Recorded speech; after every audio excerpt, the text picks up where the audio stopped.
All right. Well, welcome everyone, and thank you for joining our Trailblazers webinar today. My name is Sheryl O'Connor, CEO and co-founder of IncomeConductor, an award-winning retirement income planning technology that engages your clients in the planning process, turns complexity into clarity, and delivers income certainty, not probability. Our Trailblazer series highlights the people in our industry who are forging new paths and developing new ways to achieve success while providing great outcomes for clients. We welcome your questions, so please type them into the Q&A box at any point during our discussion, and we'll address them at the end of the webinar. So it's my great pleasure today to welcome our Trailblazer, Mary Beth Franklin, someone who really needs no introduction. An award-winning journalist and certified financial planning professional, Mary Beth is one of the country's leading experts on Social Security and Medicare. As a journalist, Mary Beth served as contributing columnist on retirement issues for Investment News, as tax and retirement editor for Kiplinger's Personal Finance magazine, and editor of Kiplinger's annual retirement planning guide, and was a Capitol Hill reporter for the United Press International. She currently hosts the popular public television program Social Security and You, which received a Tally Award in 2024. Mary Beth has received numerous awards, including Investment News 2026 Lifetime Achievement and 2022 Women to Watch Trailblazer Awards. In 2016, the Women's Institute for a Secure Retirement honored Mary Beth with a Hero Award for her efforts to improve retirement security for women. She also serves on the CFP Board's Advisory Council, which focuses on improving gender and racial diversity in the financial services profession. Welcome, Mary Beth. I'm thrilled to have you as my Trailblazer guest. Thanks, Sheryl. I'm delighted to be invited to talk about my favorite topic, Social Security. Isn't it all of ours? So I like to start out with my Trailblazers, asking them to share the why behind their journey. What attracted you to focusing in on retirement? Well, I've been a journalist for more than 40 years, and I've always written about money, usually based in Washington, whether I was covering the federal budget and taxes and Social Security reform during the 80s, during the Reagan administration, whether I was writing a consumer column for older readers that appeared in 200 newspapers around the country for about 10 years, and then as the tax and retirement editor at Kiplinger's magazine. But how I stumbled into Social Security is because I'm the youngest of 5 kids, and my siblings are much older than I am. And when they were all getting to Social Security age, they were claiming Social Security at 62 and continuing to work and complaining to me that they were losing benefits because they were making too much money. And I said, well, that's stupid. Let me look into it. And I happened to find someone at the Social Security Administration headquarters in Baltimore back then who taught me everything about Social Security claiming rules that no one had ever written about. There was a major legislative change in the year 2000 called the Citizens' Right to Work Act that created these claiming strategies like file and suspend and restricting a claim to spousal benefits. And I wrote a cover story about it for Kiplinger. And the response was phenomenal. Back then at Kiplinger's magazine, their rule was if a subscriber has a question for you, stop what you're doing and answer their question. The only problem was this is in the days when people actually wrote letters rather than emails. I was getting mail bags full of letters every single week.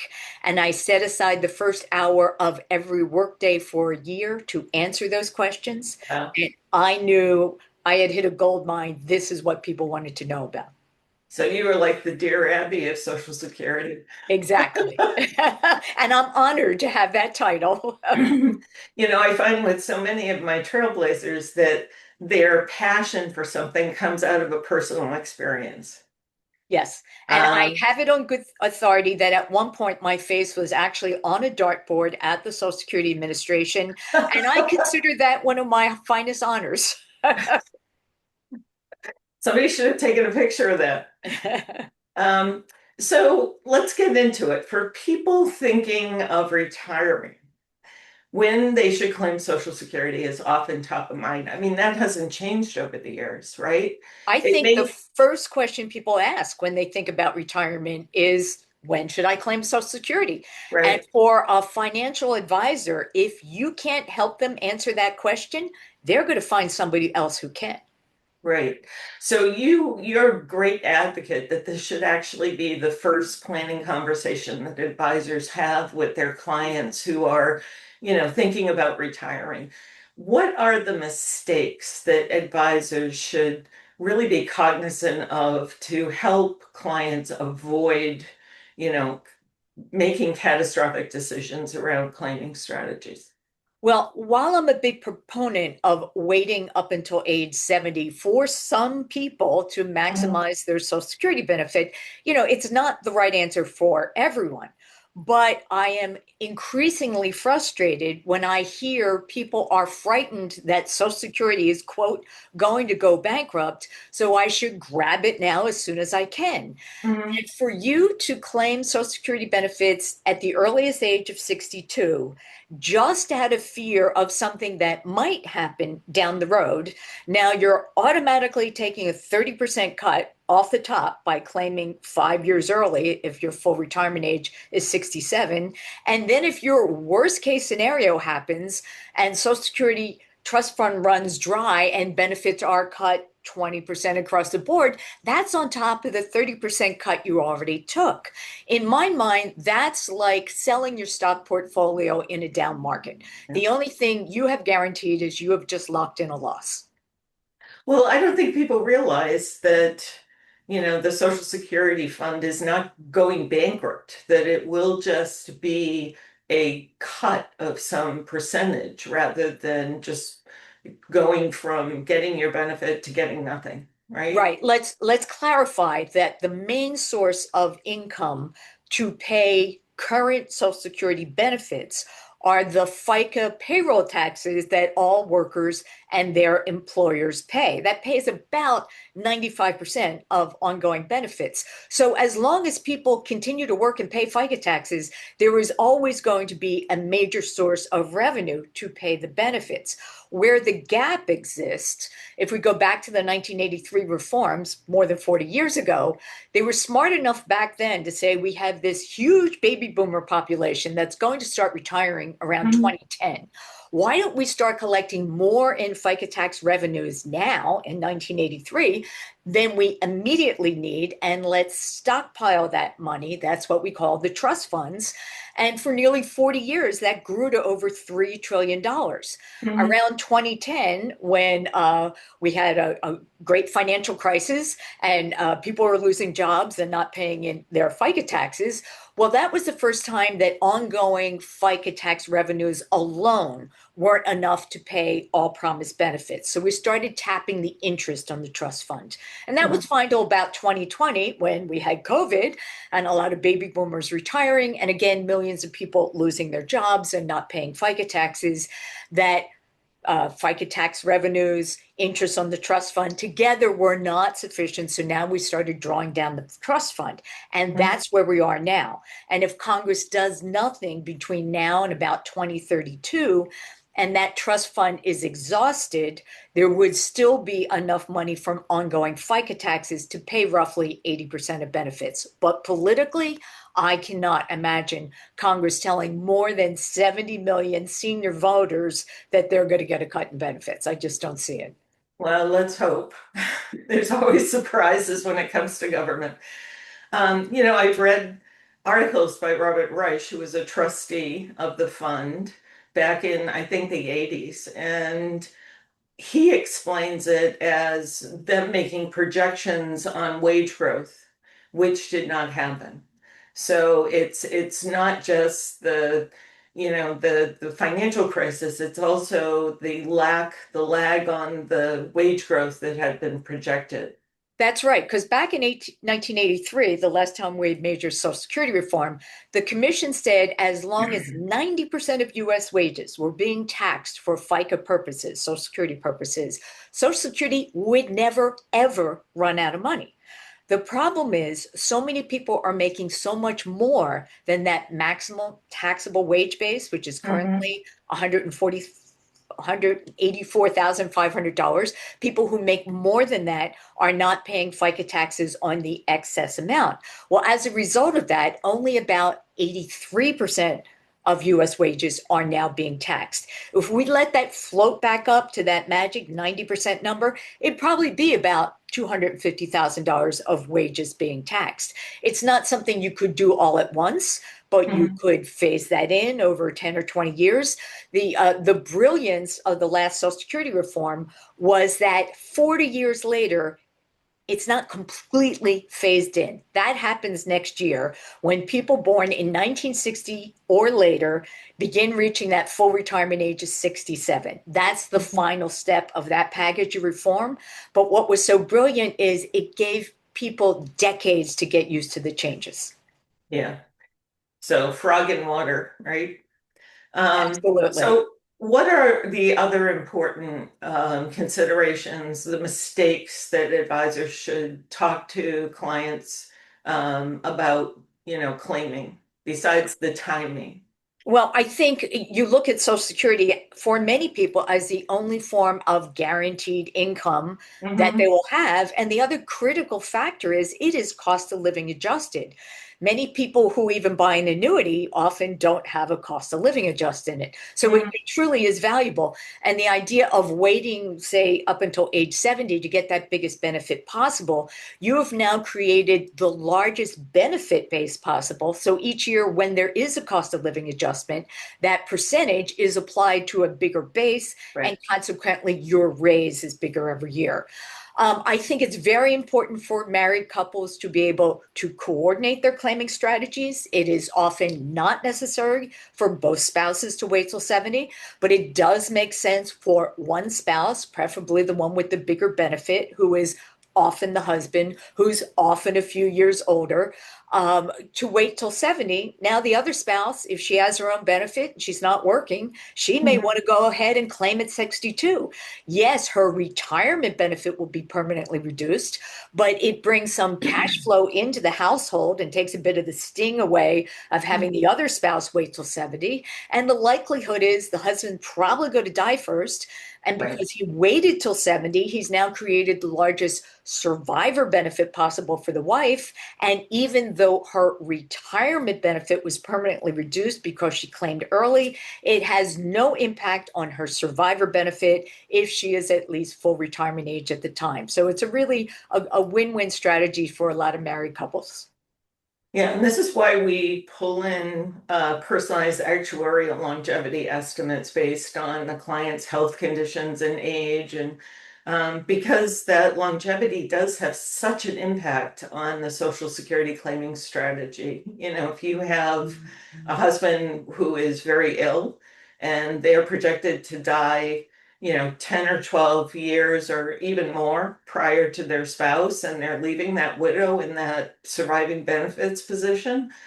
Sometimes it is better for the wife to claim very early and the husband to wait until 70. So it's Right. it's really no rules of thumb there. And I think for financial advisors, if for some reason this couple, the husband doesn't want to delay benefits, you Mhm. automatically know that that potential survivor benefit is going to be smaller than it might have been otherwise. So, what, as Right. a financial advisor, are you doing to take care of the spouses left behind? Are there beneficiary designations on an IRA? Are there survivor benefits on an annuity, a life insurance? You have to look at the whole picture because even though one spouse dies, it's the income may be cut in half, but the Mhm. expenses seldom are. So let's talk about that bigger picture. Most people and some advisors really don't understand how Medicare enrollment, taxable retirement income, and Social Security decisions all work together. I've even run into advisors who don't know what IRMA surcharges are. Right. IRMA, Um, which stands for Income Related Monthly Adjustment Amount, IRMAA, is a hurricane for your healthcare costs and retirement. And likely your clients who are advisory clients are probably going to be in an income bracket where they will be paying this higher surcharge for both Medicare Part B, which covers doctors' visits and outpatient services, and Medicare Part D prescription drug plan. So if you as an advisor are not conversant in all things Medicare, you don't have to be, but it's certainly helpful if you partner with some sort of Medicare Mhm. advisory partner, because Medicare can be one of the highest expenses your clients are going to face. They're usually very angry when they find out, when they get that letter around Thanksgiving every year that basically says, hey, good news, you made too much money, you're going to pay more for Medicare next year. It's also important to realize that there are grounds for appealing these high income surcharges. They have Mhm. to be based on a life changing event like marriage, divorce, widowhood, retirement, reduced hours. If your income has declined due to one of these life changing events, since the last number Social Security was using to estimate your IRMA, your surcharge could be dropped or reduced. The Mhm. hard part about IRMA is its 2-year look back. Yeah. Social Security is looking at your last available tax return. So this year, your 2026 Medicare surcharges are based on your 2024 federal taxes that you filed in 2025. So basically, when people are looking at their runway to retirement, it's not 65 they need to worry about, it's 63, because that's the first year that is possibly going to trigger a surcharge for your IRMA. The other thing to keep in mind is, because you were still working then, your income's probably high. You might take a hit for a year or two, but each year Social Security and Medicare reevaluates your income. So it's quite possible for your surcharges to either be reduced or drop completely. But the other challenge is these IRMA surcharges, there's 6 brackets, basically a basic Mhm. bracket. And this year it's roughly, if you're single, it's 109,000. If you're married, finally jointly, it's double that, 218,000. You go $1 over 109,001, 218,001, and now you're in the next bracket. And some of these brackets are very close together by like $30,000 or $40,000. So it's really important to look not just what your income tax liability is, but what your potential Medicare liability is. And that's when you're looking at your tax loss harvesting at the end of the year, where you're looking at your charitable giving. If literally you're $200 into the next bracket, if you're making a charitable contribution and you're either itemizing your deductions or it's coming directly from your IRA to a charity, you can make the difference of which IRMA bracket you're in. Oh, definitely. I mean, this is why we calculate IRMA and bring all this information into a single screen because, a lot of times clients are coming into retirement with mostly tax deferred qualified assets. Right, which So is all taxable. Yeah. the natural strategy there is let's do some Roth conversions. Well, you need to think about Roth conversions in the scheme of this whole, IRMA Social Security, Medicare world because, Roth conversions can trigger IRMA very Right. quickly. And So, while a Roth conversion can make a lot of sense from all different angles, it may mhm. make more sense at 62 than it does at 63. Yeah. Okay, we've already got a lot of questions rolling in. So I know that, there's been a lot of talk in Washington, especially over the past 2 years, with the Trump administration to cut entitlements, and they consider Medicare and Social Security entitlement programs, even though we all worked and paid into the Social Security Trust Fund throughout our entire life. And I know advisors, get these questions from clients all the time that are nervous about this. What are some practical ways to address client concerns? Nobody has a crystal ball, but I mean, how would you address this, Mary Beth? You've got your finger on the pulse of what's going on. What strategies would advisors use to kind of calm those fears? Well, as a former Capitol Hill reporter for more than a decade, I used to say I really felt like I had my finger in the pulse of what Congress was doing. But now my crystal ball looks more like a snow globe because I've never seen politics like we've seen over the last few years. We've seen basically the Senate give up all its power. Even the Supreme Court seems to be giving up all its power. Who knows what's going to happen? But again, Social Security is the most popular and the most successful federal program in history. It is much beloved.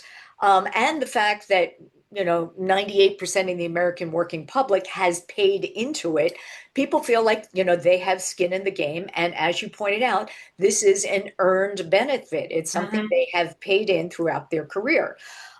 Politically, it seems like suicide to say, well, we're going to cut your benefits 20% across the board. But people have to realize that just because you are currently receiving Social Security benefits, that does not grandfather you into receiving that amount forever. The way the Social Security Act is written is Social Security can only pay out as much in benefits as it has coming in revenue. Now, there's lots of things Congress could do. Like 40 years ago, they gradually raised the full retirement age, which was then 65. It fully takes effect as 67 next year. They could gradually raise that again to maybe 70, but don't panic. We're talking today's 2-year-olds might have to wait till 70, and they're going to live to 120, and they'll get used to it. There's other things they can do as far as tweaking the benefit formula. And there's this issue, very popular to say, let's just take the cap off the taxable wage base. Mhm. Instead of saying we're only going to tax your payroll taxes up to 184,500, we're going to tax it on all your money. It doesn't solve all the problems, but it solves a chunk of it.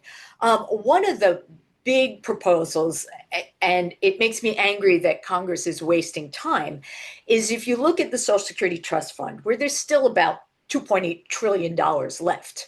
It, by law, is invested in special interest government bonds that no one else can get except the Social Security Trust Fund, which has been paying 2.5% for the last 40 years.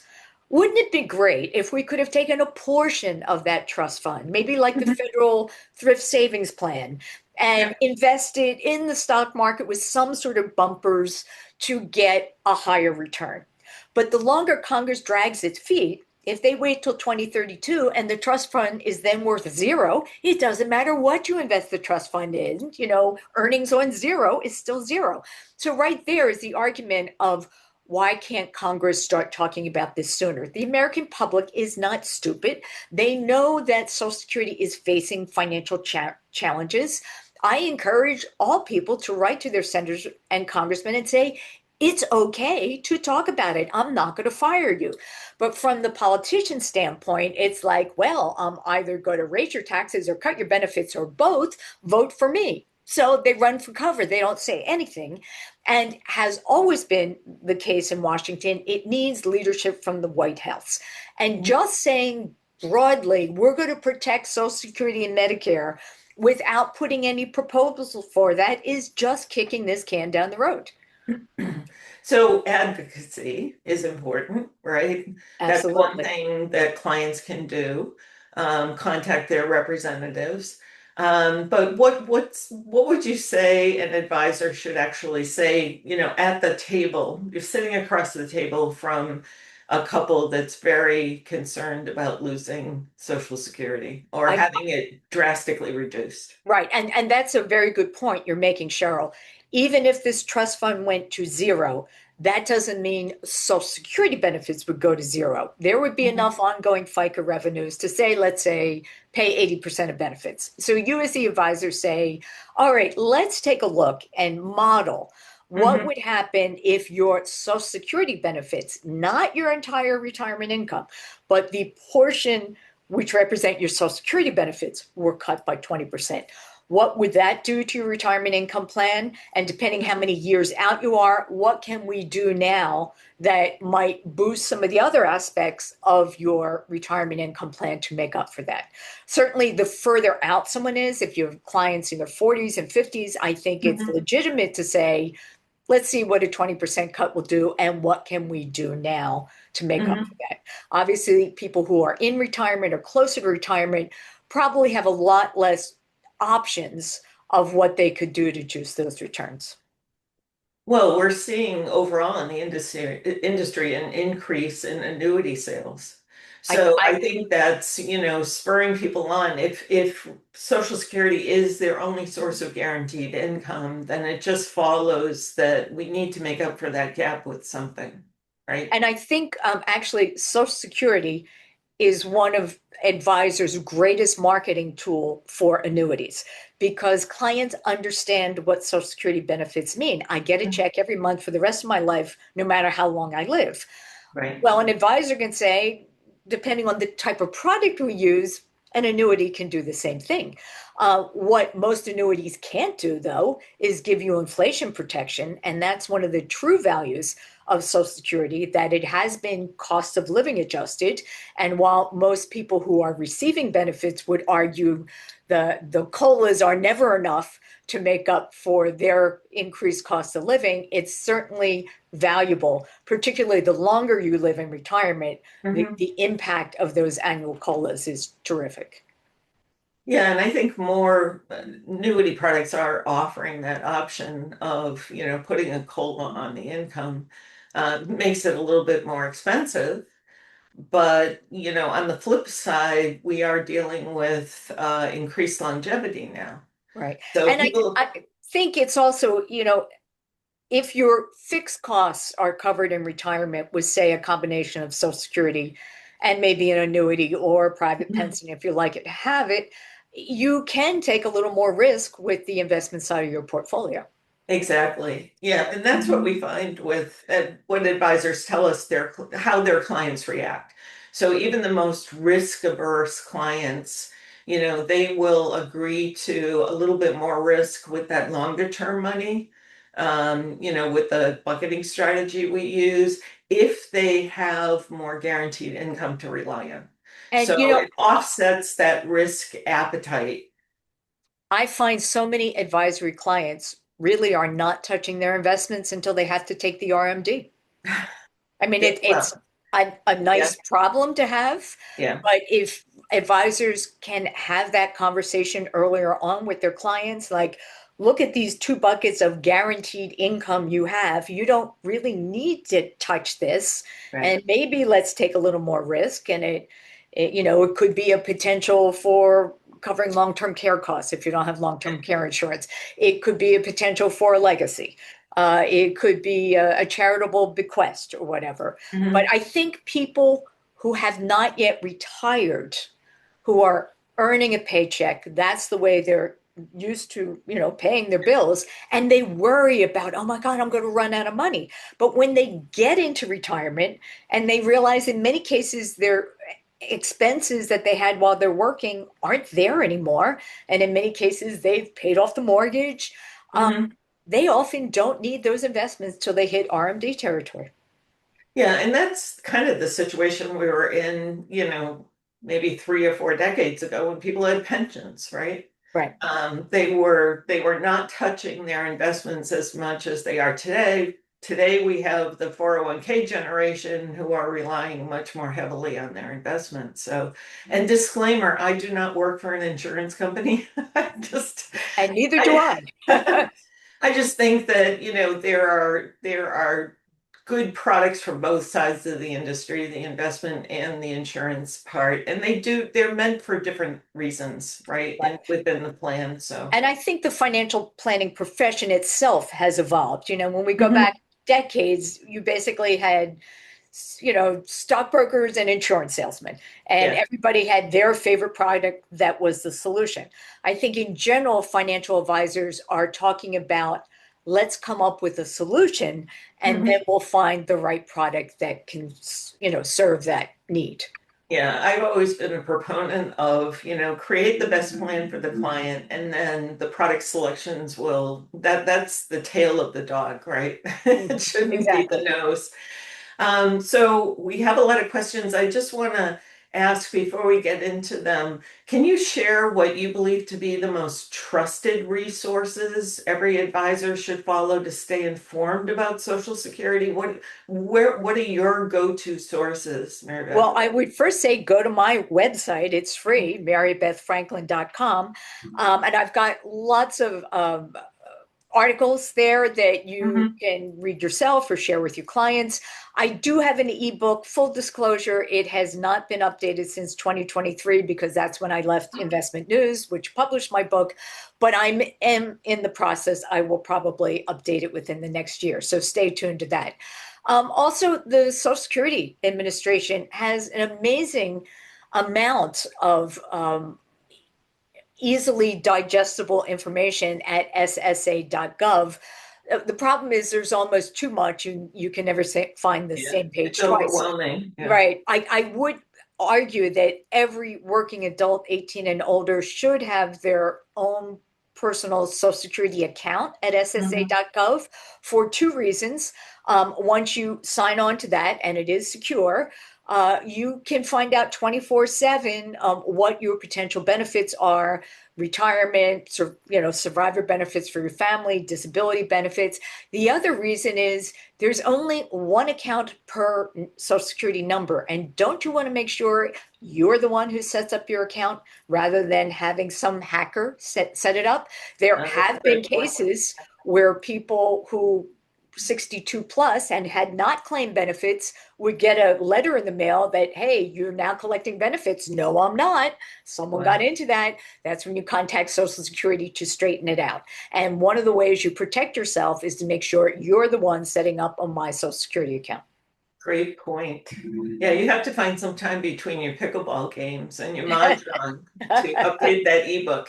I'm Um, enjoying my semi-retirement. that's great. You deserve it.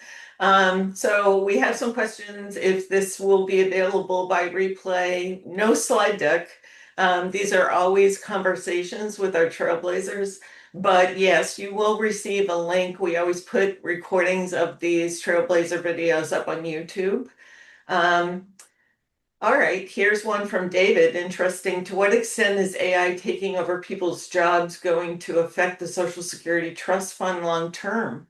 Will Congress remove the wage base for Social Security payroll tax and make that unlimited like Medicare taxes to boost Social Security tax revenue?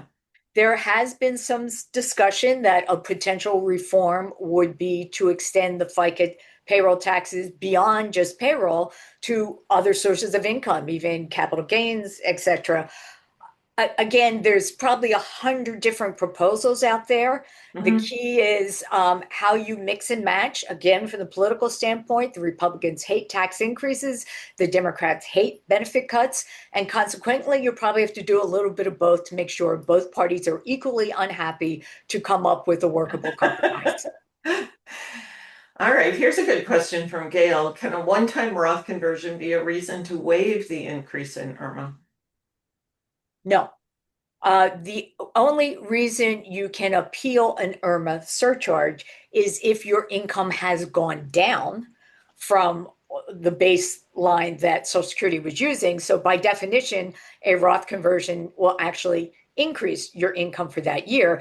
The good news is you might take an IRMA hit for 1 year, but then if your income goes down the following year, most likely your Medicare premiums will too. Right. So it's not an exclusion you can't No. get away with. And I find people, I do so much in-person speaking and answering questions in person. And I had this one elderly couple come to me standing in line and saying, we are not wealthy people, but I don't understand why we're paying so much for Medicare. And I was going through the different suggestions, and the woman said, well, we just wanted to help our daughter buy a house. So we took Uh, $100,000 out of our IRA. Bingo, you took money out of a taxable IRA account. Doesn't matter for what reason. It boosted your income that year. 2 years later, it boosted your Medicare premium. If it was a one-time hit, then the following year, your Medicare premium would go down.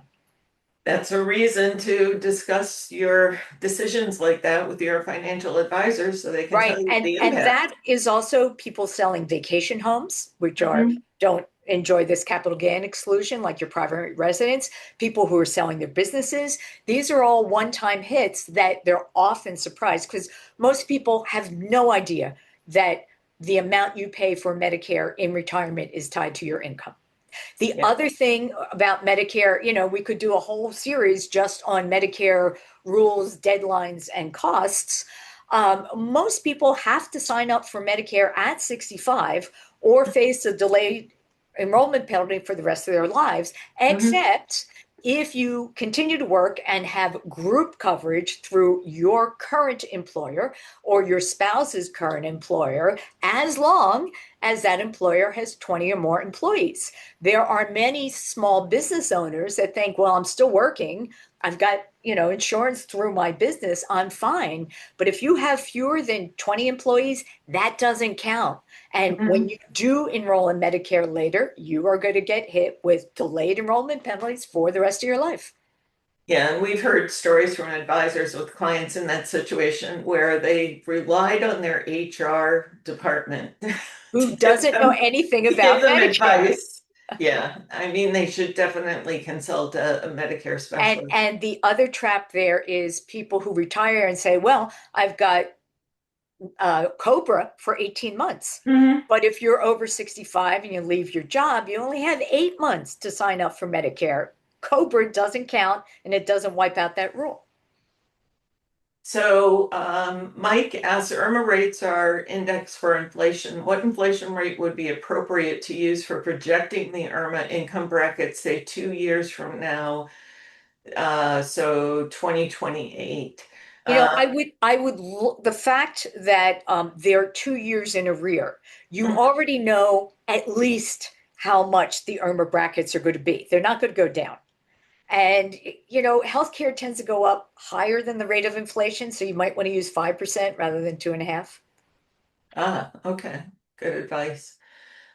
We have some folks here who are giving some actual case questions. So Sure, that's I fine. don't think we have time to dig into a case, but Brent says at some point the IRMA tax tail is wagging the dog. If you're close, it matters. If you're a retiree taking 500,000 a year from retirement plans, there's probably nothing one can do to avoid IRMA surcharges. Yeah, once you top out, though, for Yeah, singles, it's income 500,000 plus. For married couples, it's 750 plus. If you're over that, there's nothing you can do.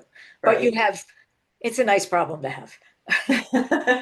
So spend just a little bit less. Go out to one less meal. So Anthony says Mary Beth is spot on with illustrating a reduced Social Security benefit, and then he asks if our software allows us to illustrate a 20% reduction in Social Security. So we will have that, Anthony. That's coming because we have gotten requests from advisors who are obviously mirroring their clients' concerns. So let's see. If you have, Dave asks, if you have $50,000 of gambling winnings and $40,000 of gambling losses 2 years ago and you're 66, how does that impact your IRMA calculation? Well, I am not a CPA and I'm not going to answer tax questions for you. It sounds like you'd have a net gain of 10,000 and So here's a question from Daniel, a client who lost her husband in late 2023. Um, she then sold her condo in 2024, which triggered IRMA in 2026, right? right. Would And death, she had the double whammy of she went from marrying, filing jointly single, to right. single. Would death of spouse be an exemption in this situation? A death of a spouse is considered one of the lifetime changing events that can Mhm. trigger an IRMA appeal as long as the income has gone down. But it sounds like her income went up because she sold the condo. Mhm. And So again, she's, it may be a 1 year hit. yeah. I mean, you can always try the You can appeal always try. process. It's very simple. If you've never seen it, when people get an IRMA letter, and again, it's usually around Thanksgiving, so it's great for sparking family conversations.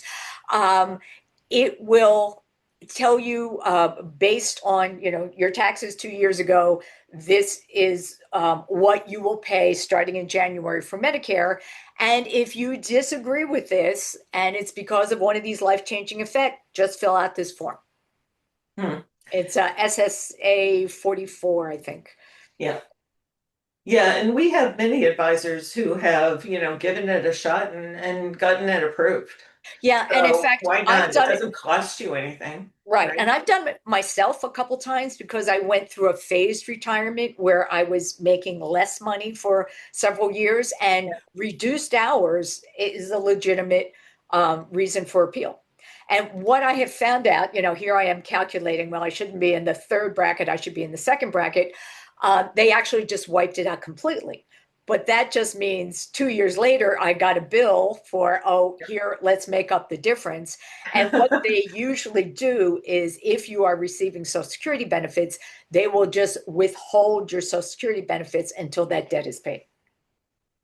Great advice. Okay, so Kina said seniors understand property taxes. I recently contacted my tax office and asked if I was receiving the senior exemption on my taxes. Guess what? I had to make out an application for it.